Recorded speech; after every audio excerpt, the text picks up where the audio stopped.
Shalom Ubrahá, bom dia para todos. Mais uma vez o Rabino responde, pergunte ao Rabino. Nossa querida Raquel, do nosso grupo fechado de amigos da ONG, pergunta para o Rabino. Shalom Ubrahá, Rav Gloiber, Hillel e Morarivka. Rav, uma pessoa que não cumpre o Shabat, ela pode mesmo assim cumprir parte dessa mitzvah? Como acender as velas, fazer halá, sem, Deus me livre, profanar o Shabat? Shalom Ubrahá, para nossa querida Raquel e querida família. O que acontece na prática é que mitzvah goreret mitzvah ve'averá goreret averá. Uma pessoa que faz uma mitzvah, a mitzvah causa para ela fazer mais uma mitzvah. E por isso, nós sempre começamos por uma mitzvah. A pessoa começa acendendo as velas de Shabbat. Depois ela já vai acrescentando. Em relação às halot, aí vai ter um problema, que sendo que o Shabbat, a pessoa que guarda o Shabbat é como se ele estivesse cumprindo todos os mandamentos divinos. E a pessoa que não guarda o Shabbat é como se ele estivesse fazendo idolatria. Mas é como se. Esse como se vai influenciar em um assunto. Que a comida que essa pessoa vai fazer é como se fosse alguém que não é judeu que fez. Essa que vai ser a diferença. Então as halot, se a pessoa que não guarda Shabbat, ela vai usar o forno dela própria para fazer as halot, sendo que a comida que ela faz é como se o goi tivesse feito, então as halot vão estar nessa classificação também. Essa vai ser a diferença. Mas ela, para si própria, ela tem que ir sempre acrescentando. Ou seja, você começou acendendo as velas, fazendo kiddush, comendo as halot, vai acrescentando. Cada vez acrescenta mais uma mitzvah, até na hora que você já vai estar cumprindo tudo certinho. Obrigada, Apa, pela resposta. Agora temos aqui uma pergunta também da nossa querida Estela. Ela pergunta que a filha mais velha dela está estudando sobre o tema escravidão dos povos africanos, e ela gostaria de saber como explicar para a filha o que a Torá fala sobre escravidão. Desde já agradeço. Shalom Abrahá para nossa querida Estela e querida família. Pela Torá é proibido colocar a pessoa na prisão, porque Deus criou o ser humano livre e é proibido prender o ser humano. Tipo, você é permitido colocar um leão na jaula, é proibido colocar uma pessoa na jaula. Ou seja, quando acontecia um caso na antiguidade que a pessoa era condenada à morte, ele era condenado à morte. Se ele roubou, ele era condenado a pagar 100% de multa pelo que ele roubou. E às vezes a pessoa roubou, gastou dinheiro, ele não tinha como pagar. Então ele não vai ser preso, ele vai ser vendido como escravo. O que quer dizer vendido como escravo? Quer dizer, o escravo judeu, ele tinha mais direitos do que direitos trabalhistas de hoje. O patrão era a pessoa que comprou o escravo, primeiro que comprou até o 7º ano. Ou seja, ele trabalhava 6 anos, no 7º ano ele já saía livre. Nesses 6 anos que ele trabalhava, a pessoa que comprou ele era responsável pela família dele. Ou seja, sendo que o marido ele paga as contas da família, a pessoa que comprou o marido tem que pagar as contas da esposa e dos filhos. Então imagina a situação, o dono do escravo, que situação ele entrou. E não só isso, depois esse escravo ele recebia do dono, se caso ele quisesse trabalhar lá a vida inteira, ele falou: uau, eu era uma pessoa perdida no mundo, não tinha mulher, não tinha filhos, não tinha nada. Agora entrei nessa família, recebi uma esposa, tive filhos, ele quer ficar escravo a vida inteira. Aí a Torá é contra isso, que ele fica escravo a vida inteira. Se ele quisesse ficar escravo a vida inteira, fazia um buraquinho na orelha dele para mostrar que, olha, a pessoa que ouviu no Monte Sinai que ele tem que ser servo de Hashem, e agora ele vai procurar um dono, então não está certo o que ele está fazendo. Agora, a segunda categoria é escravo que não é judeu. Então, naquele caso, imagina o Hamas. Os terroristas do Hamas, eles entraram no kibbutz, eles cortaram cabeça de nenês, e eles assassinaram mulheres grávidas e crianças pequenas, e tacaram fogo nas crianças, e tacaram fogo na casa com todo mundo dentro. E, afinal das contas, esse terrorista foi pego, são e salvo. O Israel se coloca ele na cadeia. Pela Torá é proibido colocar ele na cadeia. Então ele era vendido como escravo. Esse é o Evet Knani, que se chama.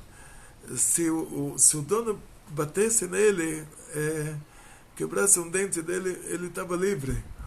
Quer dizer, era proibido, até a gente não pode nem bater no animal pela religião judaica. É proibido maltratar um animal. Tem um mandamento que é chamado Tzar Balechaim. Proibido maltratar o animal. Até onde chega esse mandamento de proibido maltratar o animal? Imagina que você tem um boi que está puxando uma madeira que está descascando trigo. E o boi está olhando para o trigo, está vendo o trigo, ele quer comer esse trigo. Esse trigo não é coisa barata. Você não pode colocar uma focinheira no boi, porque ele vai sofrer, que ele vai querer comer o trigo que ele está trabalhando em cima desse trigo e não vai conseguir.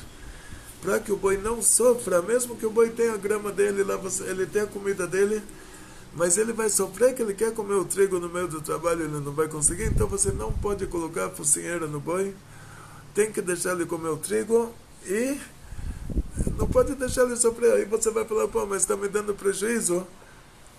Então puxa você a madeira. Mas se você quiser que o boi puxe a madeira e ele, como animal, ele vai sofrer que ele está vendo o trigo e não vai poder comer, você vai ter que deixar ele comer.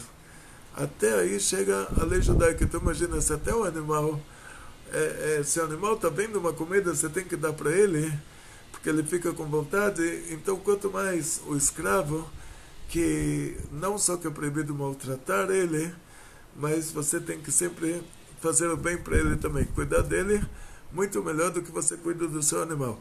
Em relação ao animal, é proibido para o dono do animal comer antes de dar comida para o animal. Por quê? Você é responsável pelo animal, certo?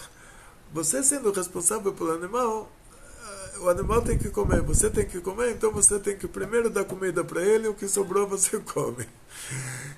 Até o ponto chega isso. Você não quer fazer assim? Então liberta o animal. A mesma coisa em relação ao escravo. Você não quer tratar bem do seu escravo, então liberta ele. Qual que é o problema? Você não é obrigado a ficar com ele. Mas vai libertar, ele é um terrorista do Hamas, ele vai sair matando todo mundo. O que você vai fazer? Então vende ele barato para outra pessoa, para deixar ele sempre seguro lá, para não ficar matando todo mundo. Obrigada, Rabino, pela resposta. Aí eu aproveitei e já pesquei umas do meu privado. A pergunta é, Rivka, há 33 anos tenho guardado dentro de uma caixinha de fósforo 2 dentes de leite do meu filho caçula e também o umbigo dele. Pela religião católica tinha muito esse costume mesmo, né? Já quis enterrar nas terras onde nasci, mas fico sem saber se enterro ou se apenas jogo no lixo. O que é melhor fazer? Mariana, nossa querida Mariana. Nossa querida Mariana, querida família. É assim, quando Deus me livra os terroristas do Hamas, eles colocam uma bomba lá em Israel e a bomba explode e um judeu morre e todas as partes dele se espalham, como aconteceu agora na faixa de Gaza, nos kibbutzim da faixa de Gaza, como descobriram que a jovem alemã tinha falecido, tinha sido executada pelo Hamas, que encontraram o osso da cabeça dela, entre a coluna vertebral e a cabeça tem um osso, que sem esse osso a pessoa não vive. Quer dizer que eles deram um tiro na cabeça dela e esse osso voa para fora. E o que se faz num caso desses, que a pessoa ela morreu na bomba do Hamas e os órgãos dela se espalharam por todos os lados. Tem órgãos que eles são obrigados a serem enterrados. Então a Hebra Kadisha recolhe todas as partes do corpo e vai ser feito o enterro. Tem órgãos no corpo que não precisam ser enterrados, que eles são descartados. Então, por exemplo, a pessoa vai para a cabeleireira, corta o cabelo. O cabelo é uma parte do seu corpo, mas é uma parte que é descartada. você corta suas unhas. A unha é parte do seu corpo, mas é uma parte que é descartada. Os dentes, sendo que os dentes eles também funcionam nesse mesmo esquema, nós temos a primeira dentição, que são os dentes de leite. Depois temos a segunda dentição, que são os dentes de carne. Temos a terceira dentição, que são os dentes de plástico. Então o dente é uma coisa que o corpo cria ele para um certo prazo. Ou seja, o próprio corpo já vai se desfazendo dos dentes. Então os dentes entram na mesma classificação que as unhas e os cabelos. Não há necessidade de enterrar. Mas se quer enterrar? Se quiser, tá tudo certo. Quer dizer, não é obrigado, mas se quiser, tá bom. E o umbigo? O umbigo também é uma coisa descartável. Então, o que é descartável? O cordão umbilical. O cordão umbilical também é descartável. O que o nosso corpo costuma descartar automaticamente tipo, a pessoa não vive com o umbigo. O umbigo ele é descartado. As unhas são descartadas. Os cabelos são descartados. Os dentes têm dente de leite, dente de carne e dente de plástico. Então, essas partes descartáveis do corpo, elas não há obrigação de enterrá-las. Senão você teria que comprar um túmulo.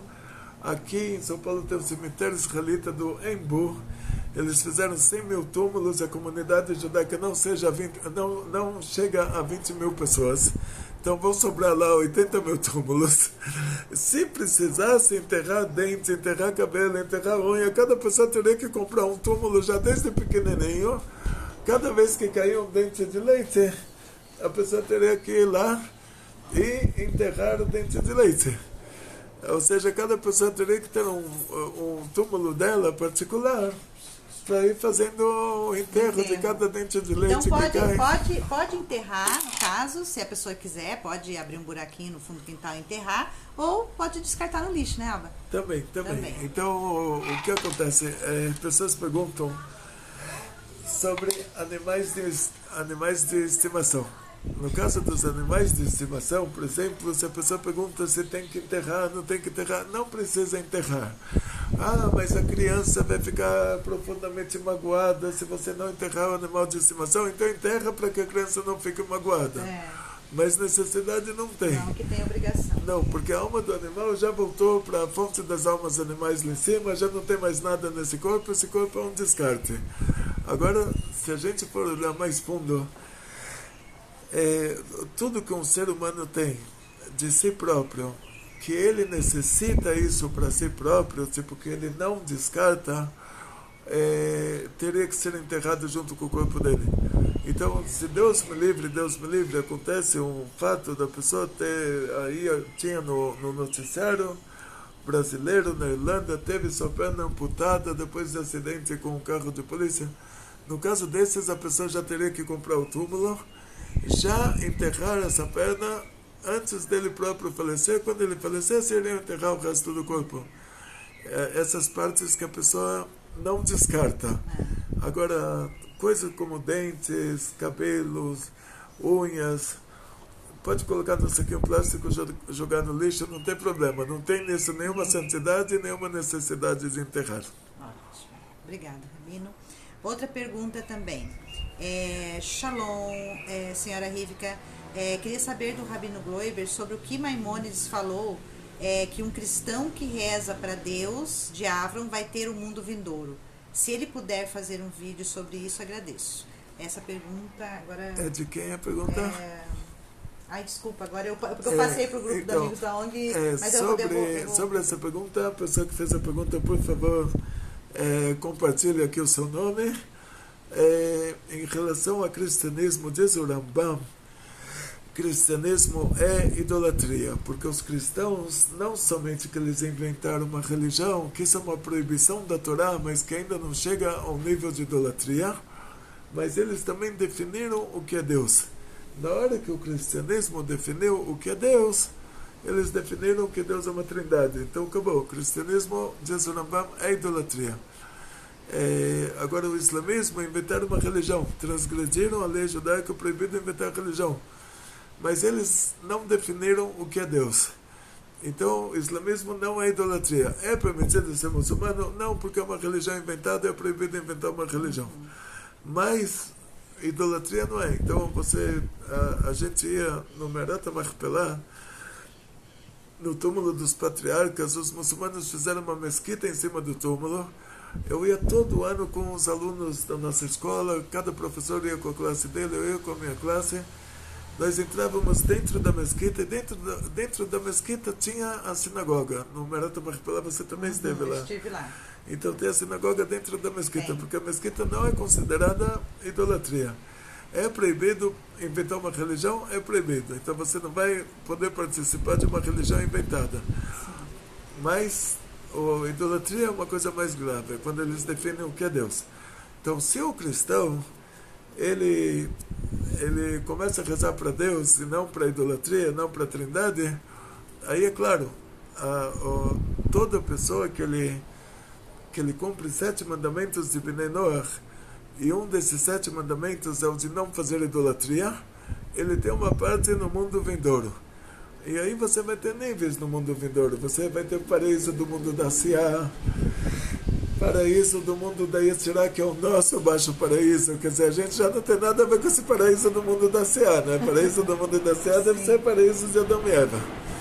Mas a pessoa que cumpre os 7 mandamentos dos Bnei Noach, ele vai ter a vida eterna, sendo que Deus é eterno, o bem é eterno, e o que a pessoa fez de mal é limitado, ele recebe o castigo limitado ao que ele fez de mal. Não existe castigo eterno, existe paraíso eterno. E por isso que Hashem tinha uma pessoa que a pior pessoa do mundo, ele era o Hitler da época dele, chamava Nabucodonosor, o rei da Babilônia. Esse rei da Babilônia, ele deu 3 passos em honra a Hashem. Fora esses 3 passos, tudo mais o que ele fez, estava tudo errado. Então, estava tudo errado, matou 1 milhão de judeus, quer dizer, tudo errado não é, estava tudo errado. Quer dizer, atrocidades como o Marshall Hitler da Alemanha. Então Hashem não queria pagar para ele eternamente por esses 3 passos que ele deu. Ele teria direito ao paraíso eterno. Por causa disso, Hashem pagou para ele nesse mundo aqui, pelo primeiro passo que ele deu, Hashem deu para ele que ele ficou o rei mais rico do mundo. A pessoa matou 1 milhão de judeus e se tornou o rei mais rico do mundo. Imagina todo mundo vendo isso, falando, olha, onde está Deus? Cadê o castigo para uma pessoa dessas? Mas esse foi o castigo dele, que ele recebeu nesse mundo o que ele poderia receber no próximo. E nesse mundo é perecível, limitado, e no próximo é eterno.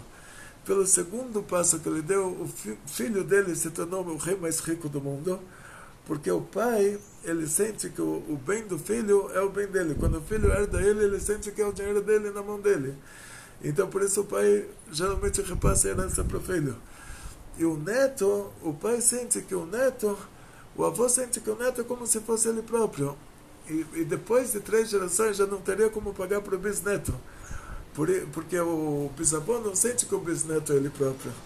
Aí veio o anjo Gabriel e fez com que o Nebuchadnezzar parasse no 3º passo, não desse o 4º passo.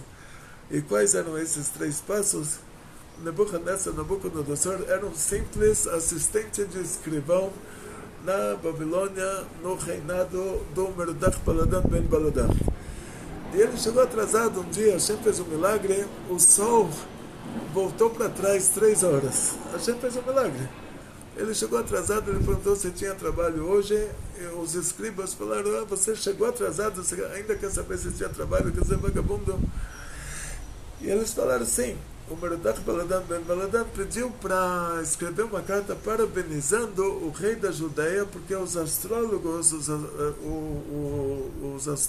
da Babilônia disseram que esse milagre, que o sol voltou 3 horas para trás, foi por causa do rei da Judeia, do Hizkiyahu HaMelech. Que Hashem, o pai do Hizkiyahu HaMelech era um grande idólatra, e para não fazer um discurso fúnebre no dia que ele faleceu, Hashem fez com que o sol se pusesse mais cedo, porque de noite já não se faz discurso fúnebre. E agora o Hizkiyahu, ele estava doente, ele se curou, ele fez uma festa de agradecimento, então Hashem fez o sol botar 3 horas para que a festa durasse mais tempo. Então o Nebuchadnezzar perguntou: o que vocês escreveram na carta? Aí eles falaram: nós escrevemos parabéns para o rei da Judéia, Hizquiel, parabéns para a cidade de Jerusalém, parabéns para o grande Deus de Jerusalém. Ele falou: vocês escreveram o grande Deus e vocês escreveram ele no final? Tem que dar uma honra para ele, tem que escrever ele no começo. Eles falaram: vagabundo, você chega atrasado, você ainda vem dar palpite, vai atrás do carteiro, traz ele de volta e escreve do jeito que você quer. Ele correu atrás do carteiro para dar uma honra para Hashem, para escrever Hashem em primeiro lugar. Deu o primeiro passo, Hashem pegou para ele nesse mundo. Ele se tornou de escriba, assistente de escriba, ele virou o rei da Babilônia, que era o país mais rico do mundo. Segundo passo, o filho dele foi o rei da Babilônia. Terceiro passo, o neto dele. Quarto passo, o anjo Gabriel deu uma... chega para lá, ele não conseguiu dar o quarto passo, porque já não teria como pagar para ele nesse mundo, e Hashem teria que dar para ele o paraíso, e ele não era judeu, e ele, tudo que ele fez seria mais um passo, e por mais um passo ele teria a vida eterna no paraíso. Então imagina a pessoa normal que faz tantas coisas boas. Então, hoje aqui, ó, recebemos a visita dentro de casa da ONG de um Bem TV. Olha que coisa mais linda. É que assim, a gente tem um pé de tamareira aqui, e esse pé de tamareira, ele é um berçário. Lá vai aquelas maritaquinha, papagainho e o Bem TV, tudo mais, pomba, e faz o berçário lá em cima e eles nascem lá em cima. E esse aqui deve ter caído, né, ficado perdido, ele tá bem bravo ainda, assustado, ó. Ele morde, ó, tá vendo? E aí eu aproveitei pegar ele aqui, porque tem uma pergunta aqui no grupo. Essa pergunta que o senhor respondeu agora eu já peguei, é do Ronildo Nogueira. Sim. Então aqui tem outra pergunta do grupo sobre assim: Shalom, senhora Rivka, pelo judaísmo, qual é o significado de um passarinho ficar andando dentro de casa?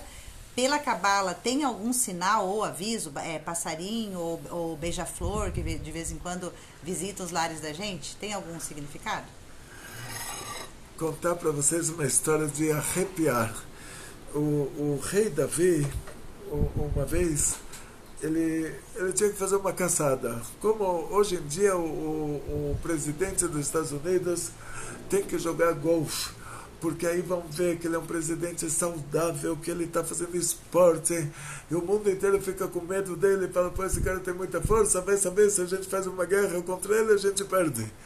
Antigamente, assim, os reis tinham que mostrar que eles eram muito fortes, e isso amedrontava o inimigo.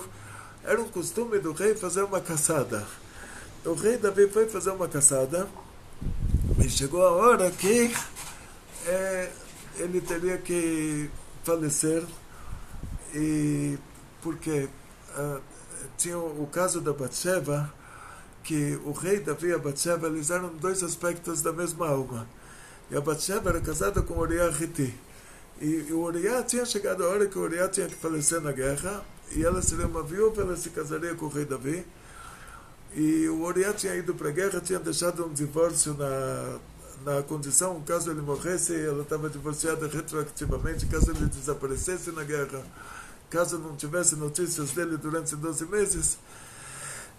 E teve o rei Davi e a Batsheva estavam no palácio, e lá de cima, por causa que o Adão Arishon não tinha feito tshuvah, e o rei Davi era o Adão Arishon tinha dado 70 anos da vida dele para o rei Davi. E o rei Davi, ele era o aspecto da alma do Adão Arishon que tinha que fazer tshuvah. E ele era um tzadik, ele nunca tinha feito nada de errado. Então Hashem causou, fez com que os dois se encontrassem num momento que os dois não tivessem como se controlar, e eles tivessem uma relação entre eles. Aí o rei Davi faria uma tshuvah tão grande que ele quebraria a muralha espiritual que foi criada pelo Adão Arishon por não ter feito tshuvah. E depois disso, todo mundo que fez tshuvah, não foi uma tshuvah por amor, foi uma tshuvah por temor. A pessoa falou, os irmãos de Yosef disseram: se a gente soubesse que por causa que a gente vendeu nosso irmão, iríamos passar essas duras aqui no Egito, não teríamos vendido, mas se a gente soubesse que não iria acontecer nada, teríamos vendido de novo. O Caim falou, se eu soubesse que depois de matar o meu irmão, qualquer animal me comeria, não teria matado, mas se qualquer animal não me comesse, eu teria matado de novo. Ou seja, cada um que fez Tshuva depois, fala, se eu soubesse que por causa que eu fiz a coisa errada, eu vou perder o dinheiro, perder o sucesso, perder a saúde, não teria feito a coisa errada. Mas se eu soubesse que eu fazendo a coisa errada, não perderia nada, faria de novo. Até que chegou o rei Davi, ele fez a Tshuva por amor. Fez a Tshuva por amor, quer dizer assim, como pode ser que eu fiz Deus, a essência do bem, a natureza do bem, fazer o bem, e eu fiz uma coisa dessas para Hashem, que me dá a vida, me dá tudo. Eu fiz essa ingratidão. Então Hashem fez com que ele caísse nessa, com o aspecto feminino da alma dele, que era Batsheva, antes dela receber o gueto do Uriah. Depois que o Uriah faleceu na guerra, o gueto era retroativo. A partir do dia que ele fez aquele gueto. Então não foi considerado adultério por causa disso, que ela era divorciada como se fosse alguns anos antes, a partir da data que ele foi para a guerra. E então mesmo assim, disseram nossos sábios, Hashem mandou para ele o Natan Hanavi. Natan Hanavi contou uma história para o rei Davi. Falou, olha, tinha um rico que ele tinha uma ovelha só. O rico tinha milhares de ovelhas. O pobre tinha uma ovelha só. E o rico matou o pobre e roubou a ovelha dele. O que tem que fazer para esse rico? O rei Davi tinha que ter respondido, esse rico vai ter que fazer tshuva. Vai ter que se arrepender do que ele fez, vai ter que dar muita tzedakah e voltar para o bom caminho. No lugar disso ele falou, não, tem que assassinar, tem que matar esse cara. O que aconteceu nessa hora? O profeta falou para ele, esse é você? Você falou que tem que matar ele, então agora você vai morrer, porque você tinha muitas mulheres, e o Uriah tinha uma mulher só, e você roubou a mulher do Uriah, mandou ele para a guerra. Aí, lá de cima, pediram para o rei Davi escolher o que é considerado uma pessoa morta. Pessoa morta tem duas possibilidades, ou a pessoa própria morrer, ou ele continuar vivo a vida inteira, mas ele não ter descendentes, os descendentes dele falecerem, quer dizer, não ter mais descendência. Então ele escolheu para que ele seja morto e não algum descendente dele. Aí chegou o dia que aquilo tinha que acontecer, o rei Davi estava na caçada e o anjo da morte queria pegar ele, então o anjo da morte apareceu como um alce e começou a driblar o rei Davi corria atrás desse alce para tentar caçar ele, e o alce driblava ele até levar ele para a terra dos filisteus. E lá ele se encontrou com Ishbi Benov, que era o irmão do Golias que o Davi tinha matado. E o Ishbi Benov falou, que milagre, né? A pessoa que assassinou meu irmão agora chegou nas minhas mãos. E o Ishbi Benov pegou ele, o rei Davi, fincou uma lança no chão e falou, agora você vai morrer assim, eu vou começar a brincar, te jogar para cima até você cair na lança, que ele era gigantesco também, esse Ishbi Benov. Só que de repente aparece lá o Yoav, o general do rei Davi, que é o grande cabalista. E porque eles ganhavam as guerras assim por meio de cabalas. Como ele chegou lá? De repente aparece o general do nada. Como o general apareceu lá, diz a Guimarães, o general estava tomando banho. E apareceu uma pomba. A pomba entrou pela janela do banheiro e começou a se debater, até pingar sangue dentro da banheira. Então o general pensou, a pomba representa o povo de Israel. E a pomba se debatendo e sangrando, quer dizer que o povo de Israel está no aperto, está no desespero. O rei é como se fosse todo Israel. Então quer dizer que o rei está no desespero. E aí ele saiu rápido da banheira, usou os nomes de cavalo dele para descobrir onde o rei Davi estava e não descobriu. Aí o que ele fez? Ele falou, vou usar um método mais simples. O rei Davi tinha uma mula. A mula era tipo... ela sentia o rei Davi pelo cheiro. Ela era mais rápida do que um cavalo e mais forte do que um burro, que era um cruzamento entre o cavalo e o burro, e ela sabia onde o rei estava pelo cheiro. Aí o general, ele subiu na mula, e a mula correu até a terra dos filisteus, ele chegou lá, e a mula ela sentia onde estava o dono dela. Na hora que ele chegou lá, falou, agora eu vou usar meus poderes cabalísticos, né? Agora vai dar certo. Aí o Ishbi Benov naquela hora jogou o rei Davi para cima, o rei Davi ia cair na lança, e o Yoav, eu não me lembro se é Yoav Ben Tzruya ou Avishai Ben Tzruya, não me lembro se é Yoav ou Avishai, era o general. Eu acredito que seja o Yoav, posso verificar na Gemara depois. O general falou o nome de Kabbalah, parou o rei Davi no ar, falou outro nome, desceu o rei Davi em outro lugar, e aí os dois saíram correndo. E o Ishbi Benov atrás. Aí o Yoav, ele perguntou, como você chegou nessa? Aí ele falou, você pediu para mim escolher se eu vou morrer ou se os meus filhos, e chegou o dia. Aí o Yoav falou, então muda agora, a gente não tem como vencer esse cara se você não mudar o seu pedido, então pede para que algum dos seus descendentes morra. Aí o rei Davi mudou o pedido, aí os dois se viraram e atacaram o Ishbi Benov e venceram, conseguiram matar ele. E então nessa história assim, tudo começou com uma pomba. A pomba se debatendo. Então existe isso no judaísmo, existem sim esses sinais, mas existe dos dois lados, do lado puro e do lado impuro. Então o Balak Ben Tzipor, o rei do Moab, ele tinha um passarinho que fazia para ele a previsão do futuro. Então dizem que era um passarinho de ouro e prata, que tinha uma língua de um passarinho verdadeiro. Por isso ele chamava filho do pássaro, Tzipor é pássaro. Então assim, tem os dois lados da coisa. E existem muitas historinhas assim na Gemara de passarinhos falando. Tudo que está na criação, tudo que Deus criou, ele pode usar, que nem o corvo ele usou, né? Sim, ele usou no caso o corvo. do Noah, Primeiro o Noah soltou o corvo, né? Depois soltou a pomba, né? E ainda ele pediu para o corvo ficar, né? Sim, deixa esse corvo para lá, né? O corvo serve para quê? Aí Deus falou, não, o corvo vai ser usado. Aí explicou para ele para que o corvo parece que ele acasalou dentro da arca, né, Abba? Isso, sim. Ele foi um dos que acasalaram, né? Não era para manter. Podia, senão a arca ia se quebrar, se todo mundo começasse lá a ter filhos. E o corvo foi um desses que acasalou. E daí ele soltou o corvo primeiro, né? Mas ele com a intenção de que o corvo não voltasse. Mas aí a Shana explicou para ele que o corvo era necessário. Depois, no futuro, o corvo alimentou o profeta Eliyahu Hanavi. Então, assim, tudo dentro da criação de Akadosh Baruch ele tem um propósito. A gente não pode maltratar os animais. Por exemplo, esse passarinho caiu. Ali eu sei que é um berçário. Tem muita pomba ali em cima, tem muita aquelas maritaquinhas, né, papagainho.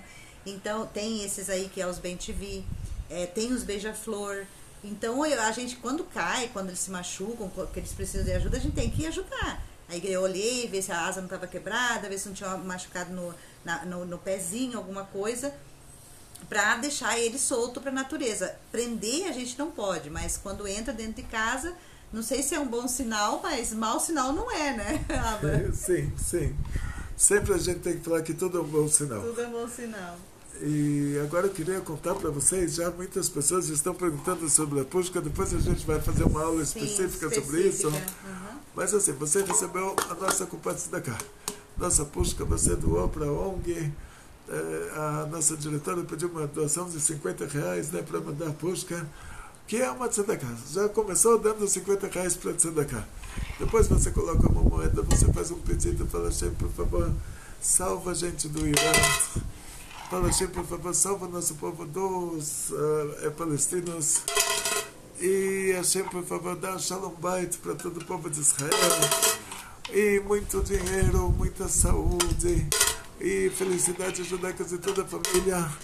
E grandes milagres e grande estilo. Essa moeda está maior. Muito trabalho para os nossos amigos da ONG. E cada vez você vai colocando uma moedinha fazendo o seu pedido. Chegou no final do mês, vai ter lá R$77. Você vai ter que fazer um Pix para a ONG. E aí você vai guardar as moedas já num pote para colocar tudo de novo. Como você faz para tirar as moedas? Então, qualquer caixinha de tzedakah, do lado de trás dela assim, você vai pegar uma faca. Aqui na ONG, a faca de leite, ela tem um esmalte azul, para você saber que ela é faca de leite. A faca de carne tem o esmalte vermelho, para você saber que ela é faca de carne. Não importa se você pegou a faca de leite ou a faca de carne nesse caso, porque você não vai cortar uma comida, você vai cortar a pushka. Aí você vai fazer assim, um sinal. Tem só um instante, por favor. Você vai fazer um sinal, não pode ser abridor, não pode ser em volta, tem que ser no meio. Você vai fazer um sinal como uma letra Het. A letra Het em hebraico, esse sinal. Aí você vai cortar, cuidado, coloca as duas mãos em cima da faca para não cortar o dedo. Assim. E agora você começou a cortar a pushka. Vira a faca. Virei. E delicadamente, com aquela delicadeza, aqui tem mais um lado, essa letra Het, você está destruindo, Het quer dizer pecado, você está destruindo seus pecados. Seus pecados estão sendo eliminados. Amém. Por meio da tzedakah. E isso é um pshetlach, né? Não está escrito isso, mas é pshetlach. Estou falando isso assim de é um pshetlach que chama, tipo, agora você cortou essa letra Het. Então, vocês estão vendo, não chegou na beirada, não usa abridor de lata, não. Essa letra Het você abre assim. Vai tirar as moedas. Depois, você vai fechar. E aí tem um tipo de durex que vai ser o mais forte. E tem o preto também, que é mais forte que esse. Nós só temos esse, mas tem uns que é mais... Esse já está muito bom. Esse já está muito bom. Um pouco mais para baixo. Isso você vai assim. Esse é para fechar. Fechou. Agora, fechou, bonitinho. Esse lado também. Agora já está fechado. Agora só para ninguém ficar abrindo e fechando, né? No Brasil que... curiosidade matou o gato? Curiosidade Aí você coloca mais um em cima. Aí você fecha totalmente então essa abertura.